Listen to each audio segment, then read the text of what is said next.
Movies with Tim Sika. Tim, you've got so many good movies on tap today. Yeah, I do. Hi, Kim. No, you know what? Hi. It's the rain is heavier than you think. I was in the North Bay this morning and driving back, it was like being in a monsoon. Oh That yeah. it was so heavy. You couldn't. It was very difficult to see like 10 feet in front of you. Ooh, But that's yes, scary. I made it back unscathed. But in the South Bay, where I'm from, it's just misty. So it's so weird how it changed. Really weird. Yeah, Yeah, yeah. crazy. Where in the North Bay were you today? In San Francisco, I was doing an interview for a film that's coming out in December. That is not the North Bay. Isn't it? You have to cross the Golden Gate Bridge to officially be in the North Bay. Oh, I thought San Francisco was the North Bay. Really? Oh I my don't think goodness. so. I've been Well, thinking that this whole time. Oh San my Francisco's God. Bay Area Central. You have to cross the Golden Gate. Oh, Once you get in Marin County, you're North Bay. Points oh north. my God. Do you know I have believed that for like 30 years? Oh my God. You're the first person. You know what? Maybe people were too polite to like embarrass me by No, by no, pointing no. that out. Oh no. There is, I thought, oh, he's up in my neck of the woods. I'm like, nah, he stopped in the city. There is Oh yeah. funny, there's a new survey being taken by SF Gate. They're looking to get people's input on what exactly are the delineation lines between Northern California, the Central Valley, the Central Coast, Southern Mm. California. What should there be different regions that we should be talking about besides those four? And I thought that was kind of interesting how, what's funny is traffic reporters would be the perfect people to ask because Yeah. when you are looking at locations for a living and trying to describe to people where a certain traffic incident is, you get really good at trying to figure out, the Yeah. lingo and where things are located. So yeah. Yeah, yeah. We need to ask some traffic reporters then, or I need to. Well, let's jump into these movies because this is the first Gladiator movie was extremely celebrated at this house. And so there's some excitement Yeah, brewing that yeah. Gladiator II is upon us. Right. Nearly a quarter of a century after the release of the first one, Gladiator, which starred Russell Crowe, who got an Oscar for Best Actor, and the film itself received an Oscar for Best Picture. I almost forgot about that. But yeah, nearly a quarter of a century later comes this one, Gladiator II. And like the first one, it's directed by Ridley Scott, who Okay. is now 86, and he's coming off the heels of another mega epic, Napoleon. I mean, I don't know how this guy is doing it. I mean, it's, directing a movie of this size and scope for a 30-year-old is like killing. But anyway, this one picks up where the last one left off with the son of Maximus Decimus Meridius, played by Crowe in Gladiator. Lucius, Maximus's son, played in this one by Paul Mescal. And following his father's death, he was sent away from Rome as a child, if you remember, by his mother, Lucilla, because she wanted to protect him from assassins, and who in Gladiator II becomes a gladiator himself after his home of Numida is invaded by the Roman army led by General Marcus Acacius, played by Pedro Pascal. So that's the plot Ooh, pretty much. I know. yeah. A lot of intrigue, lots of plot here in Gladiator 2, lots of gladiatorial fighting in the arena too. If memory serves, a lot more than in the first one. Mm, This movie opens with a spectacular battle at sea, well, on sea, and then it moves to land. And everything about it is epic. Everything about Gladiator 2 is epic. And this movie is what film critic Judith Crist. I used to read a lot of Judith Crist's writings and watch her on television, famous movie critic in competition with Pauline Kael. But she once termed a movie like this as a movie, meaning that it's all about entertainment and spectacle and not and just getting lost in the screen story that you're being told. And in all of these areas, Gladiator 2 is, it works. For the most part, it succeeds. There's spectacle, the epic backdrop of ancient and decaying Rome set against sure. the personal sagas of Lucius, who was the former heir to the Roman Empire. And on some level, he's aiming to reclaim that title. All these characters. So the film is also filled with, as I mentioned, political intrigue, betrayal, lots of drama and conflict, which, make for a solid movie. My criticisms of the film, the main one is that it's just like its predecessor, Gladiator. I mean, which is not That's maybe not a not bad a thing. bad. It Yeah. isn't a bad thing. It's just really when you get right down to it, it's like more of Gladiator. So you wonder whether they really needed, I mean, to make this movie, especially so long Yeah. after the original. Again, and it's unfair probably to compare, but this is what we critics do. We compare and contrast. The other issue I had with it is that it lacks that classic resonance and classic quality of other great movies that cover similar subjects like Ben-Hur and Spartacus. But all that aside, and as a standalone movie, it's pretty good. I mean, it's pretty great. It's on solid ground in terms of its storytelling.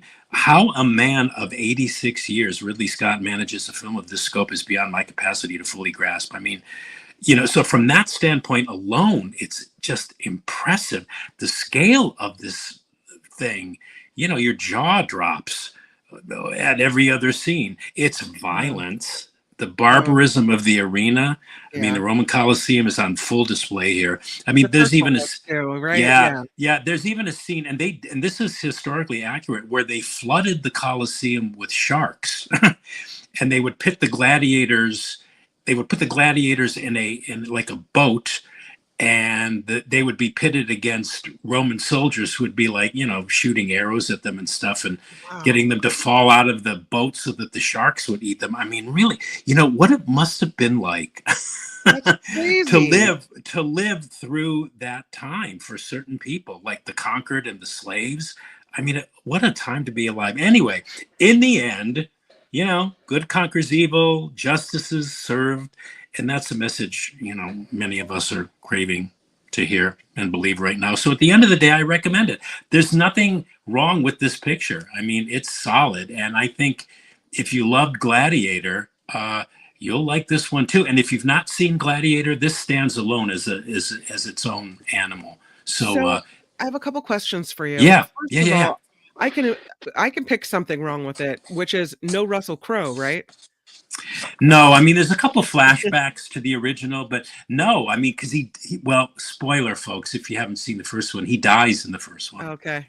Yeah. Yeah. So, I forgot and that. He croaked at the yeah, end. me Yeah. too, because I haven't seen the film in a while, so I had to check it again. I went, oh, Mhm. you know, it came out in 2000. That's 24. That's a quarter of a century ago.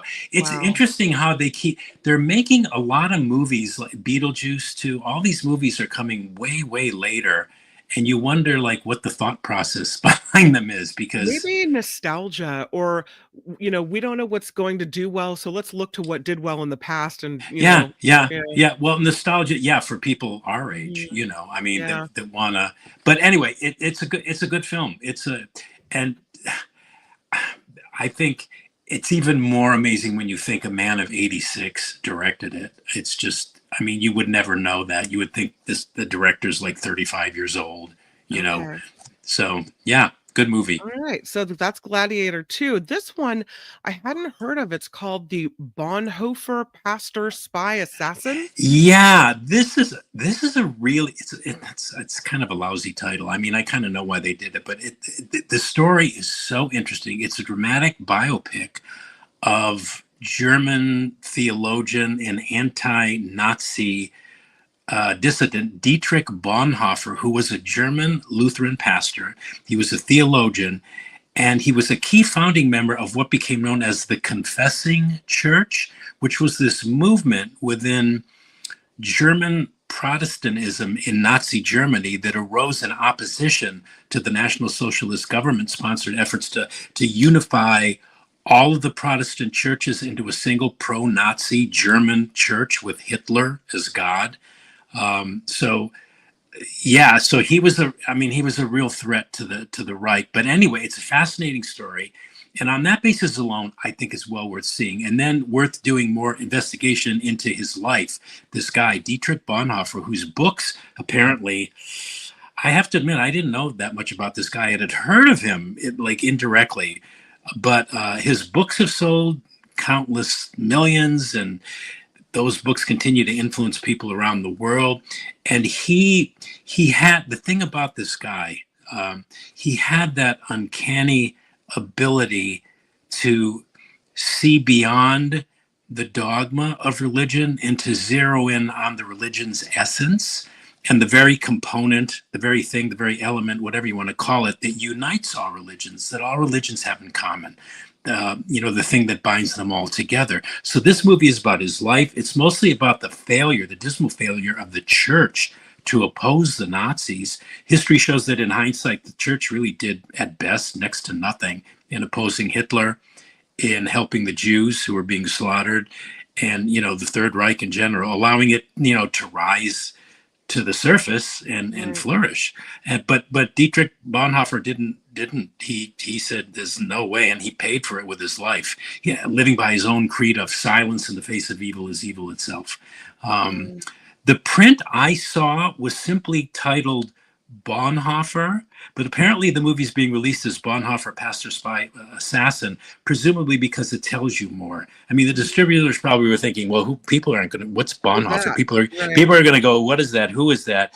And I still think the releasing title is a bit clunky, but yeah, but throw out the word spy and assassin in there, and all of a sudden you've got a whole new group of people who will click on that. Right, exactly. So the one thing that drove me nuts about this movie, though, Kim, is the style. It's done in that History Channel manner of like soaking the film in this florid, overly dramatic, depressingly predictive, like musical score that pounds in your head and warns you at every turn that this is going to be intense and maybe even depressing. This movie, it's a style which can only be described as hysterical and overwrought. The History Channel does it when they do biographies of people. I know why they do it. I think it's something that they think is going to like pull people in that maybe otherwise wouldn't be interested. I mean, they really gin it up when they do that. But the film's powerful scenes, the philosophical and religious polemics, some of the dialogue exchanges about the nature of a movement and resistance to totalitarianism, which frighteningly parallel what's going on in the world right now, and the life of this man, Dietrich Bonhoeffer, on balance, make this a very recommendable movie. It's just interesting. I mean, it's amazing that this guy stayed alive as long as he did, while being anti-Nazi in Germany. Yeah.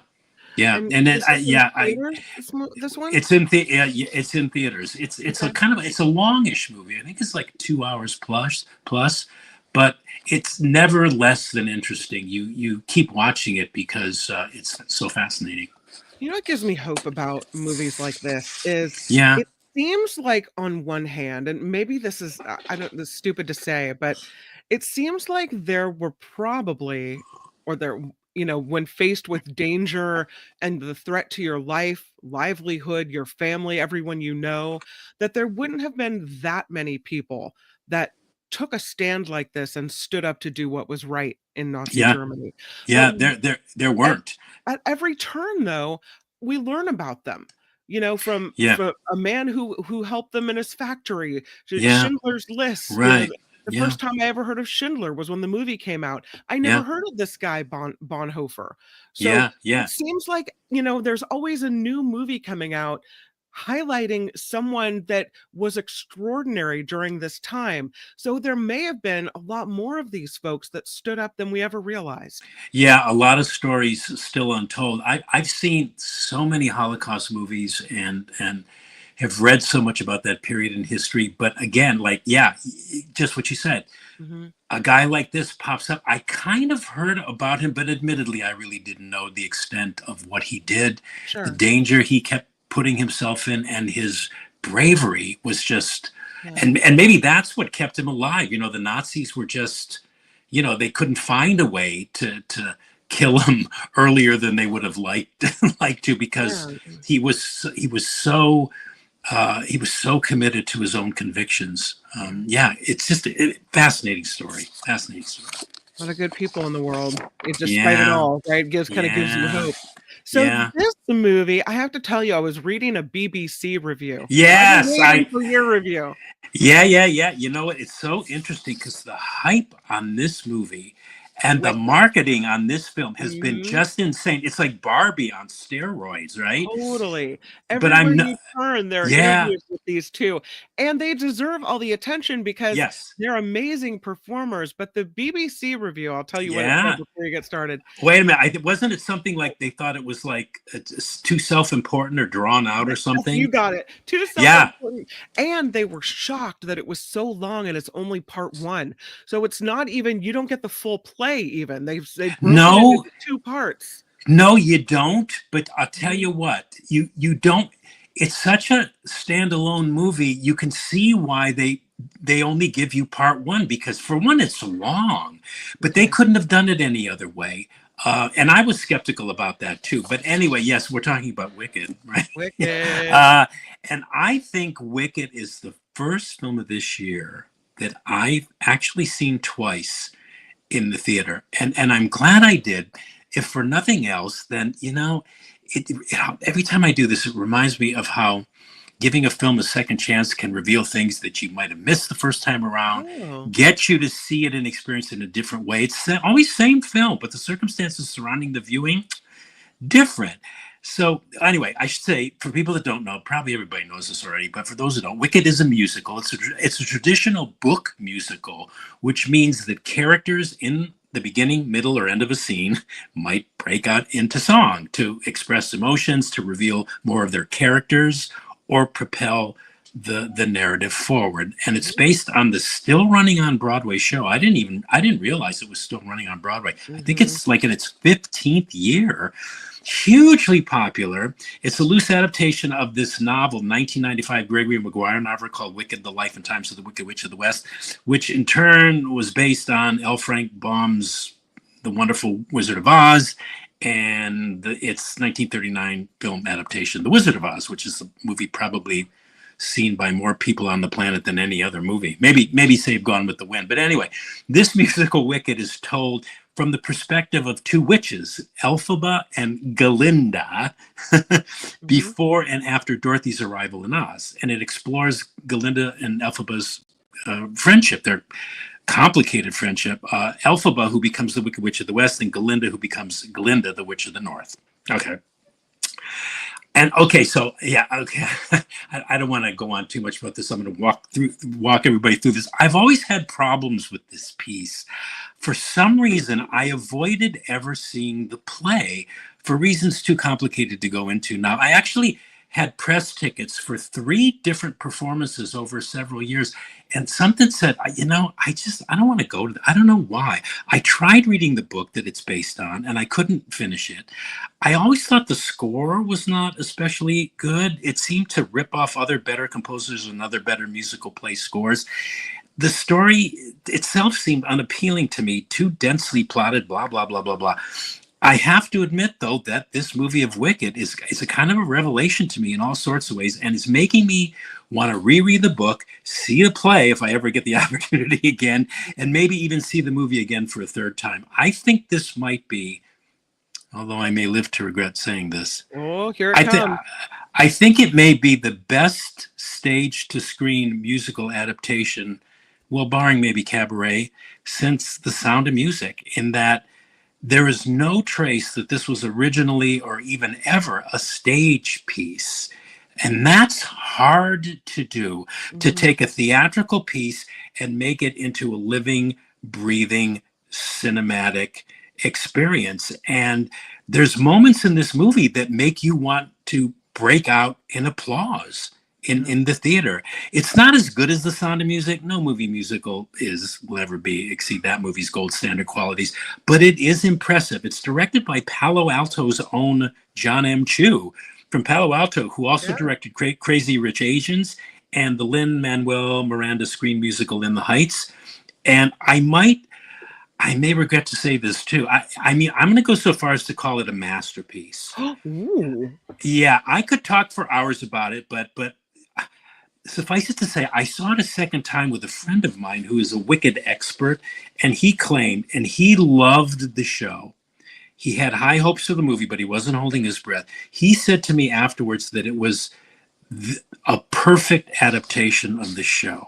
So if Wow. this is any indication, fans of the stage show probably won't be disappointed. And I should add here, just as an aside, fans of the show could look forward to a very sweet surprise. Let's just put it that way. Okay. It's, as you said, it's part one. Part two comes out next Right. year at this time, but it's a full, complete, and satisfying movie, a standalone movie all its own.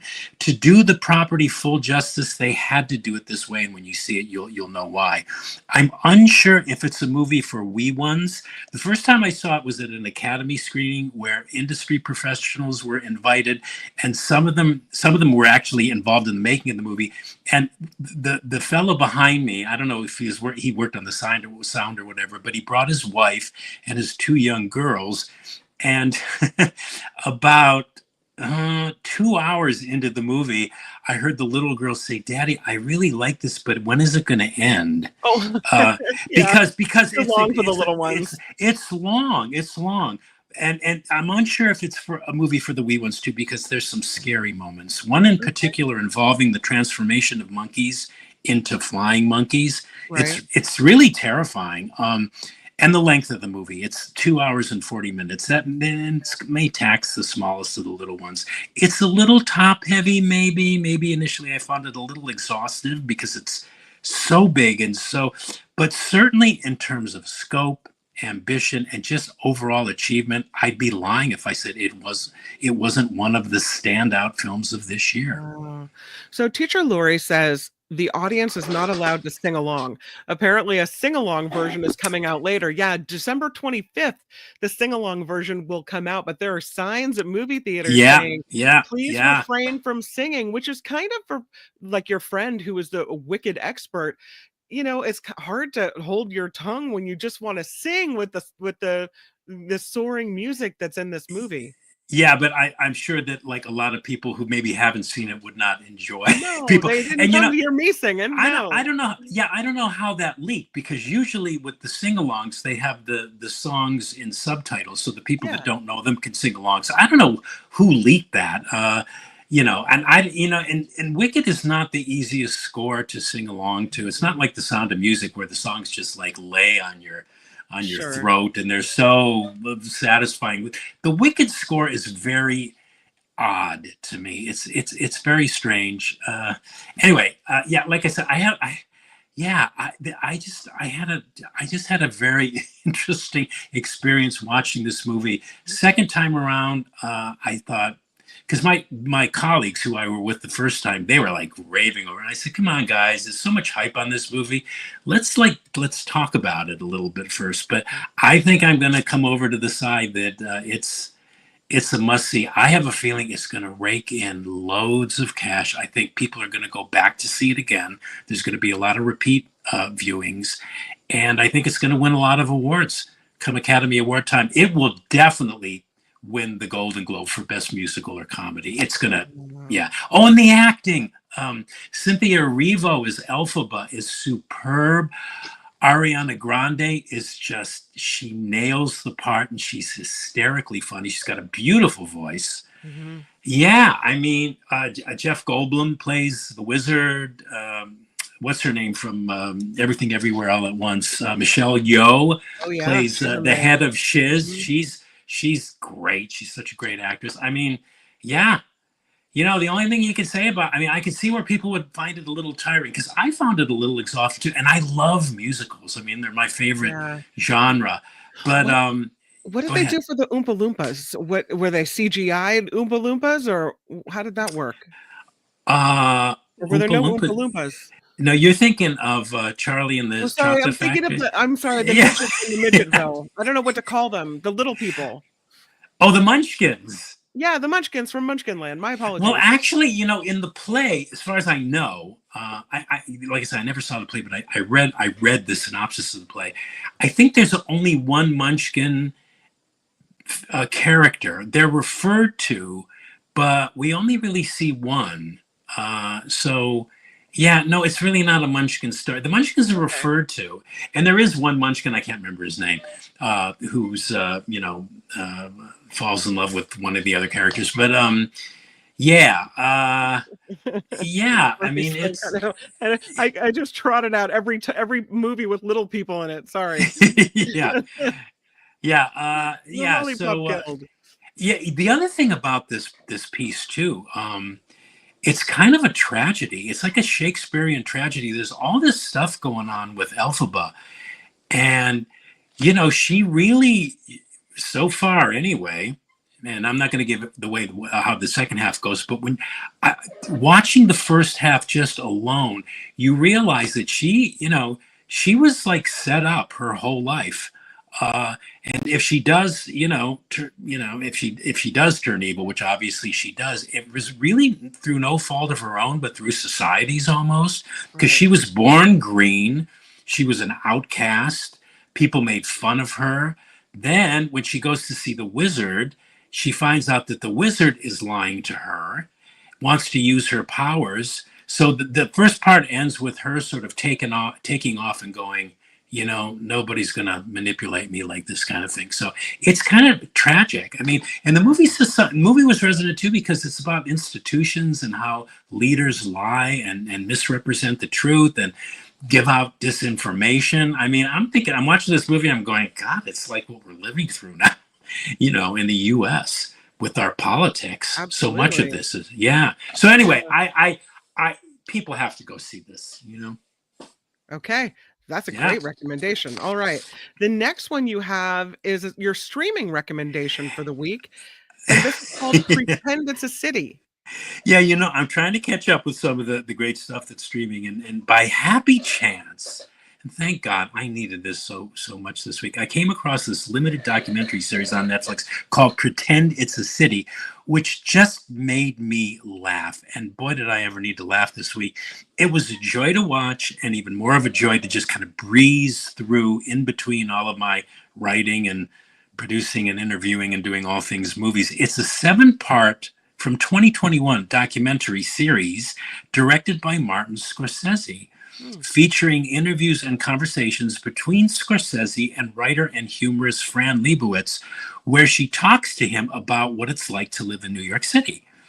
And they're sort of bite-sized episodes at around 28 minutes apiece, with clips from archived television interviews and video footage of Leibowitz and Scorsese walking around the city and observing and talking. And it's hilarious. I love Fran Lebowitz so on her own, so I was partial to this. But watching her interact with Scorsese, who's also a New Yorker, their exchanges, their observations, their commentaries and musings about the city are just priceless. And apparently, unbeknownst to me, in January 2021, I guess Saturday Night Live spoofed the series with Bowen Oh, Yang playing okay. Leibowitz and Kyle Mooney playing Scorsese. Anyway, this just brightened my week. It's very, very funny. It's a breeze to watch. The episodes go by so fast because they're like 28 minutes, and it's very, very funny. Leibowitz is a great humorist. She's a great writer. Sometimes I don't think she realizes how funny she is. I love the way she thinks. I love the way she reasons. Somebody asks her in this series, do you have any guilty pleasures? And she says, no. She says, to me, a pleasure is never guilty. And, unless it hurts someone. But if it's just a pleasure, why is it guilty? Why do we have to say it's guilty? Anyway, Right. she's very, very funny. And yeah, this just brightened my week. So I highly recommend it. It's now streaming on Netflix. Okay. And then your classic movie recommendation of the week. And this one surprised me that you chose this, but if we're not ready to let go of all the politics stuff yet, go into Well, JFK. JFK. I'm recommending JFK. I think it's a great movie, but Mhm. today is November 22nd. Today it's the 61st Oh, first anniversary of the assassination of John F. Kennedy, mhm. our nation's 35th president. So I thought it would be great to recommend Oliver Stone's drama about the JFK assassination, but his version revolves around New Orleans District Attorney Jim Garrison, played by Kevin Costner. He's in the poster there. And his unsuccessful 1967 prosecution of local businessman Clay Shaw, played by Tommy Lee Jones, for complicity in Kennedy's murder. I find JFK not only a great political thriller, but a masterful piece of filmmaking. It was co-written by Oliver Stone as well. He directed it, who pulls off this amazing filmmaking feat by transforming the dry minutia of every John F. Kennedy assassination conspiracy theory of the past 6 decades into absolutely riveting and thought-provoking screen material. It's a 3-hour film. It should not work. It jettisons any recognizable dramatic structure in favor of almost non-stop dialogue exposition, and yet it is absolutely riveting from beginning to end. If you've never seen it, see it now. See it today on the anniversary of JFK's death. The official report is a lone assassin, but I never believed that for a second. I don't think. Well, anyway, that's a whole nother conversation. This movie is really good because it provokes a lot of conversation. It was controversial, and Stone was criticized because he used Jim Garrison's prosecution as a way into it, but in the script, Stone footnotes all of the things he states in the movie as being documented fact. So it's a brilliant film, and it's won a few Academy Awards. I think it won for Best Cinematography. I know it was nominated in every category. It has a beautiful John Williams score, superb John Williams music score. Great movie. And again, a 3-hour movie. Yeah. A 3-hour movie that feels like an hour and a half. Yep. That says something. All right, let's go over it again. We have your recommendation for Gladiator because you say it works. It's a lot like the first one. Pretty good, violent, but good. And you recommend Gladiator. If you like the first one, you're going to love this one too, right? You bet. Bonhoeffer, pastor, spy, assassin. You said that's a great story. You don't love that it's done in that History Channel style with this intense style, but you said it's got some powerful ideas and that makes it worthy. And you recommend Bonhoeffer, pastor, spy, assassin. Yeah, and the character of Dietrich Bonhoeffer's, worth seeing it. Yeah, worth seeing for just to learn about this guy. Wicked. You said it may be the best stage to screen musical adaptation ever. Moments that make you want to break out and applause in this one. You called it a masterpiece. It's going to take in, you say, likely loads of awards and loads of cash. You've got to see Wicked. Yeah, boy, listening to you quote me, I think I sound like I'm part of the hype, but I can't help it. Yeah. If you didn't love it, you would have gone the other way. So I have to take it. This is good. I can't wait to see this one. Streaming, you said Pretend It's a City is hilarious. It's streaming on Netflix. It's musings about New York. It brightened your week. It's easy to watch, and you recommend this one streaming on Netflix, Pretend It's a City. And the classic movie recommendation from Tim Sika of this week, RFK, the 1991 Oliver Stone version. Great political thriller. You said it's a masterpiece of filmmaking. The 3-hour movie that shouldn't work, but is riveting from start to finish. You said you should see it today because we have an anniversary upon us. So it's a great way to mark this occasion. RFK. JFK. Yeah, I was going to say, I wonder what you were talking about with Mark earlier. Exactly. Yeah. Yeah, really. Oh my God. I have RFK on the brain. JFK. Yeah. But hopefully no worm. Anyway. No worms. No worms. And there it is. Tim Sika. You have done it again at the movies with Tim Sika. It is an absolute pleasure.